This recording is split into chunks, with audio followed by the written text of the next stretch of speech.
For 18 months, Kerry has maintained a dignified silence after her mum, Claire Nowland, was tasered by a police officer when the 95-year-old died, and while she waited for justice to be done. Today, after Senior Constable Christian White was found guilty of the manslaughter of her mother, Kerry finally tells her story. Just what happened to Mum, it just shouldn't have happened. She didn't deserve it. Right at the end, I just told her how much I loved her and thanked her for our beautiful life.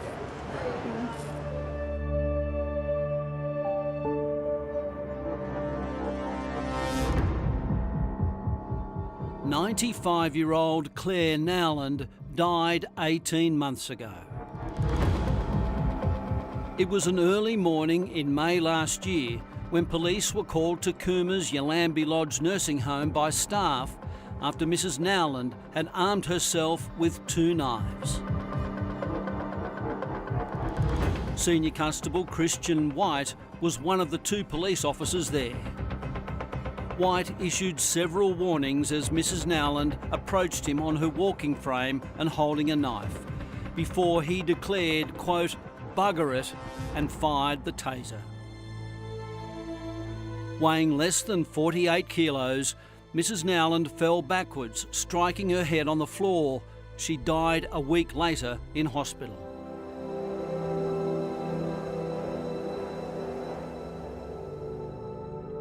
Senior Constable White was charged with manslaughter. He argued he was acting within his sworn duty as a police officer when he discharged the weapon. Do you still maintain that you were just doing your job? Today, after 4 days of deliberations, a jury of 8 men and 4 women unanimously agreed the 34-year-old police officer guilty as charged. Outside court, and for the first time, Claire Nowland's family spoke of their loss. Kerry Pask is one of Mrs Nowland's 8 children. Kerry, your first reaction to what just happened in court? Just the good news, it was exciting. Yeah. Were you expecting it? Yep. Yeah. But I was hoping for it, yeah. You're pretty emotional about it all, aren't you still? Yeah. Where's that emotion come from? Just what happened to Mum, it just shouldn't have happened. She didn't deserve it. Well, we all think we got the best mum, and she was a good mum. She was a tough lady. She didn't deserve that. She really didn't. No. Just can't believe it's happened. Do you feel in any way sorry for also the police officer involved in this, or not really? Oh, he was a mongrel for doing it, but he's got his life and a child, and yeah, it's wrecked his life too, I'd say. It sure wrecked ours. There's no winner, is there? No, there's no winner, no. What do you remember most about your mum? Her kindness. She was just so caring, cared for everybody, whether it was her family or our friends, or she just cared, yep. And she sure didn't deserve this. No. No. And the jury was out a week. That would have been a long week for you. It's been a terrible week, really terrible. Yeah. At the very start of all this court case, they were painting a real picture of Mum being a really vicious sort of a lady. Well, that's how I felt in the court. Yeah, so that worried me a little bit, but she's just not like that. I mean, it's all very well mentioning this knife, but she used to get fixated on things. It used to be pens. Oh, was it? Yeah, So she may have been fixated on the knife. Yeah, when we first heard it, I bet she thought she had a pen in hand, but she didn't, no. You've gone through the court case. What for the family going forward now? They're all just dealing with it their own way, yeah. And seeing that video, that must have been so hard. Oh, yes. Yes, it broke my heart when I saw it the first time. I've seen it since in court, but twice I saw it. It was devastating. And that's the video of the taser being fired. Yes, Oh yeah. my goodness, and you've seen that. Yeah. That must have been awful to watch. It was, yeah, it was. Yeah, that's tough on any family, it really is. Yes. It is. You saw your mum in hospital before she died. Yeah. What did you say to her? Right at the end, I just told her how much I loved her and thanked her for our beautiful life. And then she passed peacefully at that time? Pardon? She passed Yes, peacefully pretty then? quickly after that she went, yeah. At least you got She to had say a- that to her. Yes, yeah. Well, she had all the family around her telling her things, Yeah. but she didn't acknowledge any No. of it, no. And Simon Boda joins me. Simon, what this poor family has been through.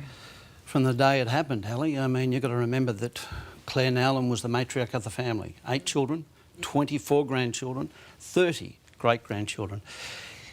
Each and every one of them has been impacted. Watching some of them today in court, it was heartbreaking. There was gasps, there was tears.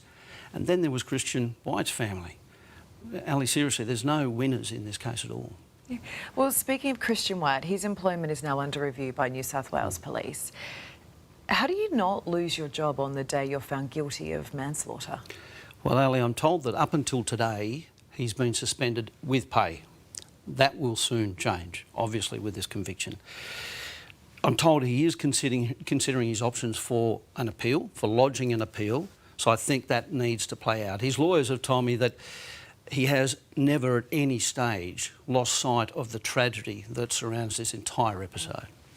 And look, I get that when your job as a police officer, you're there to serve and to help people. But in this instance, Simon, we're not talking about a traffic offence. He's been convicted of manslaughter. I mean, what message does it send that he's still on the force? Far from a traffic offence, Ali, when you think about it. Yes, he's been convicted, but if he does appeal and he wins, that means he could keep his job. But then there's So don't you just review it at that stage if that happens? Possibly, but then there's also, on top of all that, the Police Commissioner's discretion under what's called Section 181D, where a police officer has to show cause why they should keep their job. Now, once that is instigated, and I'm told it hasn't been instigated yet, once it is, he's got 3 weeks in which to reply and present his case why he should keep his job. OK, so the maximum sentence for manslaughter is 25 years. No one thinks he's going to get that, but Christian White is going to jail, isn't he? Ali, not necessarily. I mean, his legal team have argued a custodial sentence is not inevitable. I think that's pretty important. The court's heard that he is of good character and he's got no criminal record. So what his sentence is going to be is anyone's guess, but he might not go to jail. But isn't there a community expectation when the crime is this serious that he should do time, or there should be some time served? I mean, obviously it's going to be tough for him as a police officer. Yeah. It'd have to be in protective custody, but still. Yeah, look, Ali, it is notoriously difficult to determine a prison sentence on a charge of manslaughter, simply because so many aspects of the case have to be considered, and they are so broad. So the range of sentencing for manslaughter could go from not going to jail at all and be given a community corrections order, a CCO, or going to jail. He could end up getting a CCO. Because I think we all acknowledge, right, that it is an incredibly tough job to be a police officer, and you're making life and death decisions in a split second. But it is very hard to find anyone who can defend his tasering of Claire in that moment. She was a frail old lady on a walking frame, and I just feel that there were so many other ways that could have been handled, that use a baton to knock it out of her hand. I mean, speak to her gently, wait for her to fall asleep. I think what we've all got to remember, Ali, here is that he believes he was acting within his sworn duty. He saw Claire Nowlan as a legitimate danger, a legitimate threat. Now, we weren't there at the time. We weren't going through that life and death decision-making process that he had to go through then. We heard evidence during the trial from other people who were present at the time that they felt threatened by Claire Nowlan. She had the knife in her hand. He did try and talk her down, but obviously at the point where he felt he couldn't, he fired that taser. Interestingly, from what I've learned, is that White's actions have been supported in some quarters of the police force, but they've been completely condemned in a lot of others. So, okay, look, just speaking to the family today, what are the things that they want to come from this? I know that they've talked about better training of police when dealing with the elderly, and also better protocols in aged care homes, in the fact, like, how did Claire get access to knives? Absolutely. I mean, speaking to Kerry Pask today was quite eye-opening. I'd not spoken to her before. Clearly, the whole family is relieved that today has happened. They've got a guilty verdict. But as I said earlier, and as I said to Kerry, there are no winners in this. Yeah. I think the Nowlan family want to ensure, through better protocols in nursing homes, that knives aren't freely available for patients with dementia. My mother's got dementia in a nursing home. You know, I get that. I think more importantly, they just don't want to see something like this, a tragedy like this, to ever happen to anyone else. Yeah, it has been a horrible 18 months for them. Appreciate your time, Simon. Thank you. Thank you.